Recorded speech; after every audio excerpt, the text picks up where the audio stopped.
Fala palmeirense, bem-vindo ao canal Diego Iwato Marada, bem-vindo de volta se você está voltando, bem-vindo pela primeira vez se você está chegando aqui agora. Aqui a gente fala de Palmeiras todo dia, com análise, informação, bastidores, sem gritaria, sem ficar nervoso, sem xingamento, tentando dialogar com vocês e tentando trazer informação do time sem pensar com o fígado, né, sem muita raiva.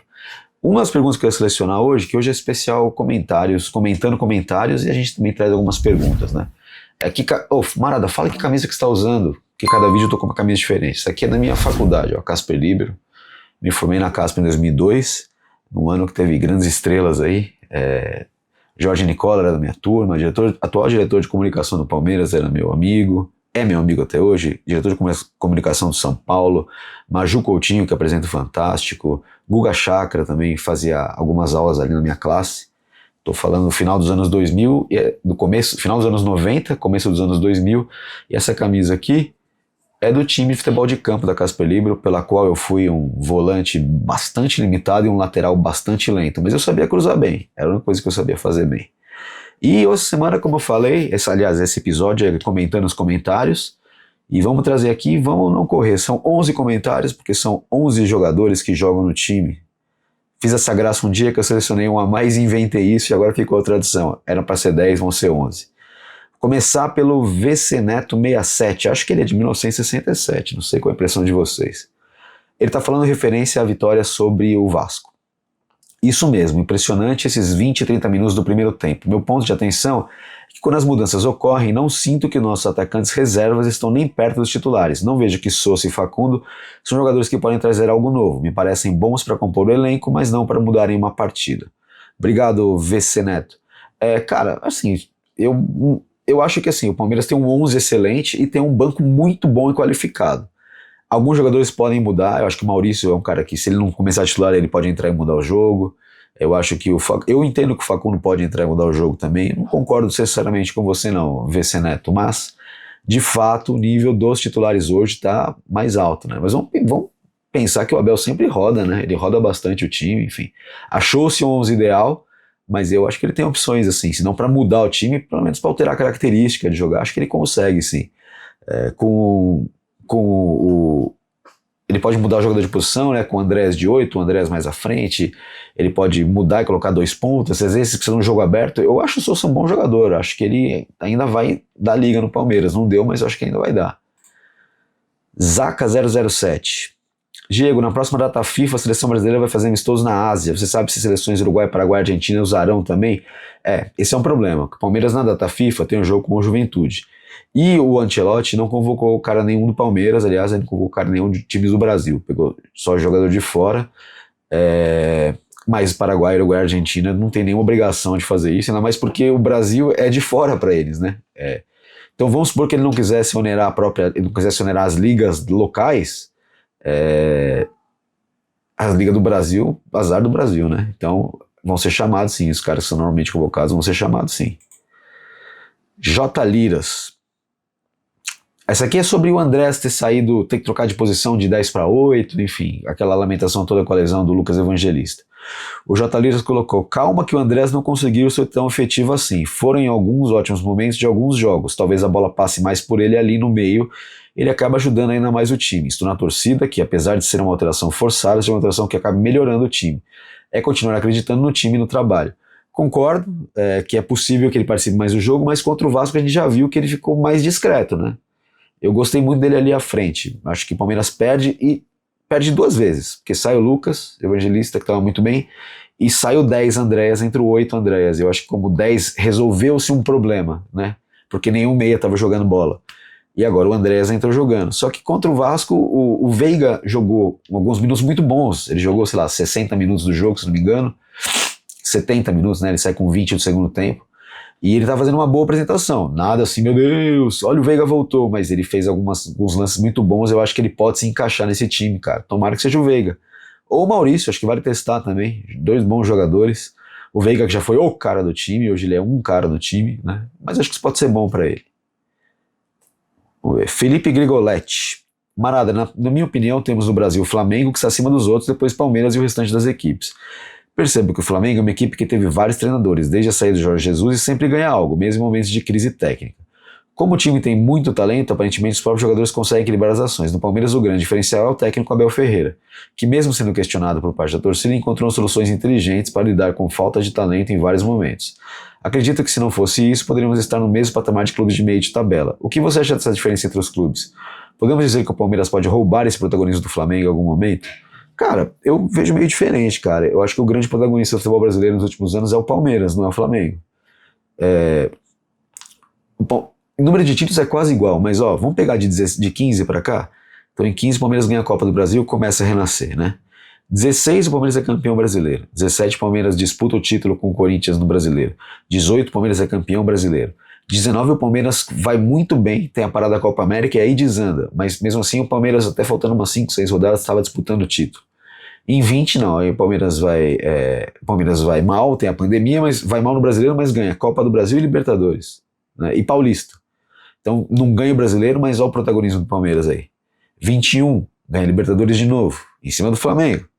22, Brasileiro com o pé nas costas.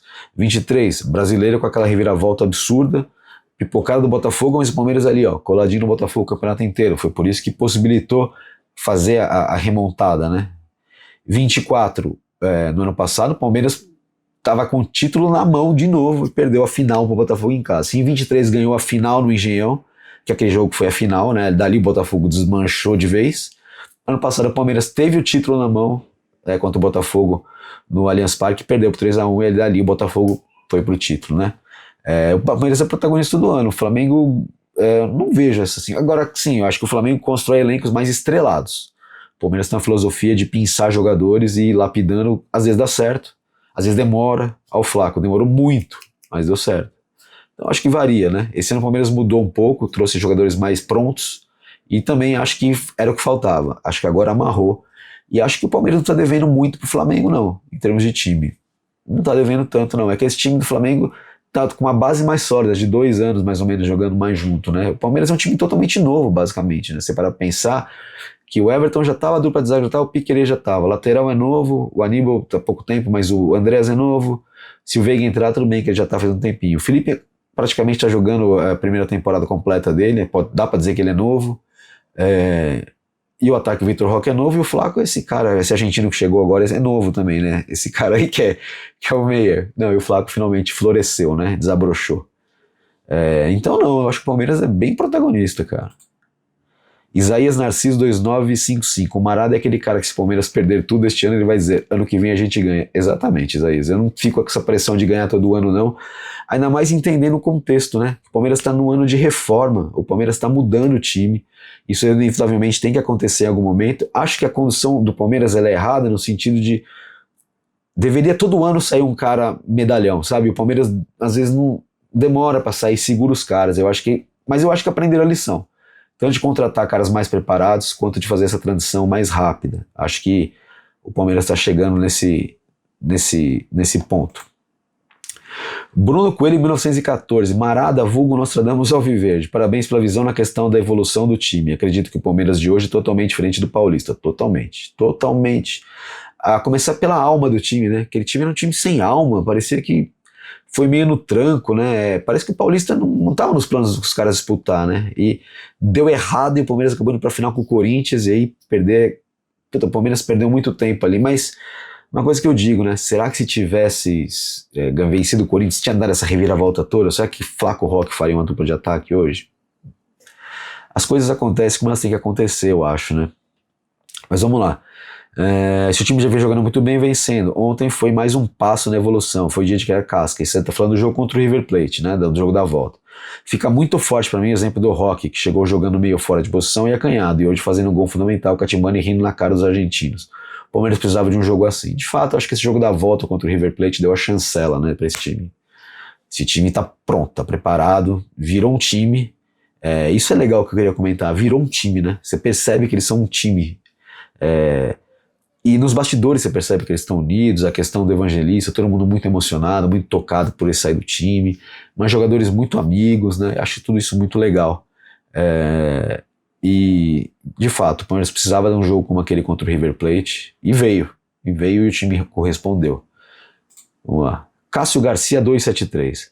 Até a Copa do Mundo de Clubes não achava que o Palmeiras teria condições de ganhar nenhum título esse ano, e já estava me acostumando com a ideia, porque trata-se de um ano em que o time está trocando de pele. Concordo 100%. Sem Paulinho, as grandes rotações não estavam rendendo o esperado. Time sem padrão de jogo, futebol pobre, sem bola aérea defensiva e ofensiva, sem meio campo, sem jogadas ensaiadas, facão, triangulação, tabelas. Enfim, não dá para ver uma luz no fim do turno desse ano.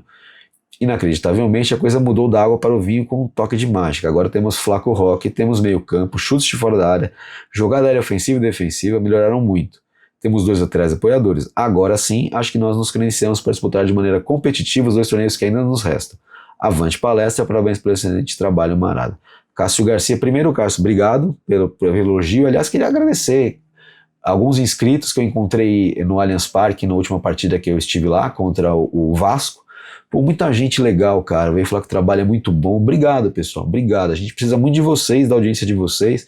Então, se você acha o trabalho bom, cara, recomenda para os amigos. Ajuda a gente a ficar maior, para trazer uma cobertura mais legal para vocês.